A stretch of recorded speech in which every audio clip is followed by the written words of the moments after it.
Students आज हम wave speed की डेरिवेशन करेंगे। तो वेव स्पीड यानी कि वेव की स्पीड यानी कि हमें ये v निकालना है। तो v के लिए हम डिराइव करेंगे। पहले तो आप देखोगे हमारे पास एनर्जी स्टूडेंट्स हमें पता है कि हमारे पास वाइब्रेशंस जहाँ पे भी होंगी, ठीक है। तो साउंड वेव में वाइब्रेशंस होती हैं, वाइब्रेशन की वजह से वेव पैदा होती हैं, ठीक है।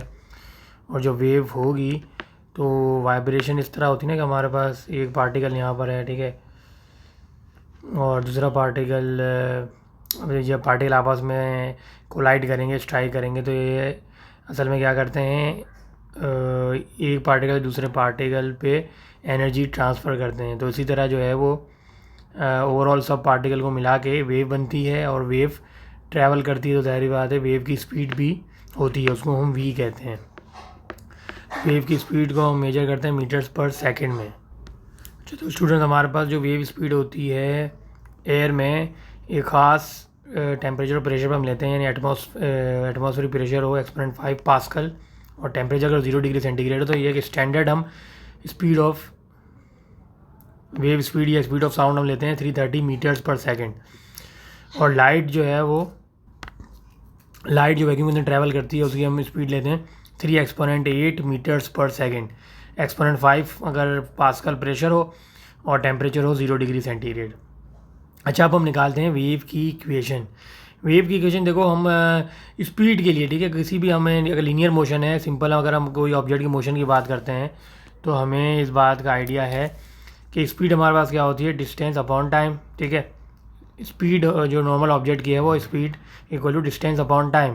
जो फासला वो तय करती है उसको उसके टाइम से डिवाइड कर दो तो हमारी कुछ ऑब्जेक्ट की स्पीड बन जाती है।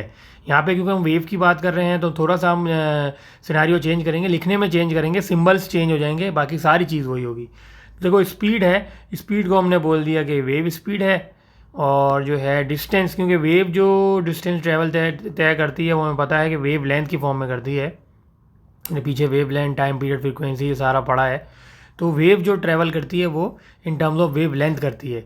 तो डिस्टेंस की जगह यानी जो ऊपर डिस्टेंस है इसकी जगह आ जाएगा वेव लेंथ, और टाइम की जगह तो टाइम ही रहेगा, तो टाइम की जगह हम कह देंगे टाइम पीरियड। ठीक है स्टूडेंट्स, तो अब यहाँ देखो कि वेव स्पीड हो जाएगी v और वेव लेंथ हो जाएगा लैम्डा अपॉन टी, सही है। और हमारे पास अगर हम इसको चाहें तो v equal to F lambda में डिराइव करना है तो लैम्डा को अलग करेंगे, हम लैम्डा को अलग कर देंगे और 1/t को हम अलग कर देंगे।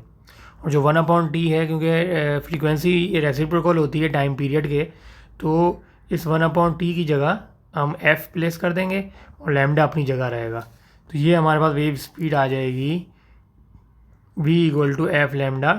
v है वेव स्पीड, f है फ्रीक्वेंसी ऑफ द वेव और लैम्डा है wavelength of the wave.